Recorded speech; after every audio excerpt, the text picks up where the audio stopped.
नमस्कार. आज आपण जाणून घेणार आहोत धुरंधर 2 बद्दल.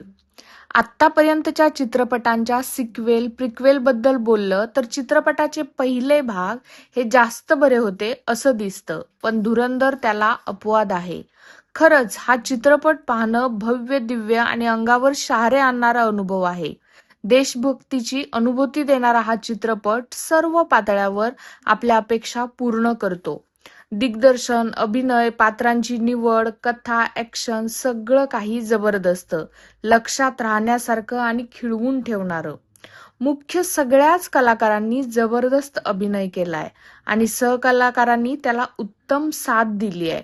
मला वाटतं राजमौली यांच्यानंतर पडद्यावर दिसणाऱ्या गोष्टींपेक्षा पडद्यामागचं कौतुक केलं जातंय याचा अनुभव येतोय तो म्हणजे आदित्य धरचा. खरंच अतिशय उत्तम असं दिग्दर्शन केलंय. पण काही त्रुटी या चित्रपटात देखील आहेत, जसं की हिंसक दृश्य अंगावर येतात. काही ठिकाणी कथा थोडी संत होते, तर काही ठिकाणी कथेचा अंदाज लावता येतो. संगीताची अपेक्षा करून हा चित्रपट बघायला जाल तर तुमचा भ्रमनिरास होऊ शकतो. एक गोष्ट पहिल्या भागापेक्षा दुसऱ्या भागात ठळकपणे जाणवते आणि ती म्हणजे वेगवेगळ्या भावना. काही ठिकाणी चित्रपट आपल्याला भावनिक करतो. या सर्व गोष्टी अनुभवण्यासाठी धुरंधर 2 एकदा बघायलाच हवा. धन्यवाद.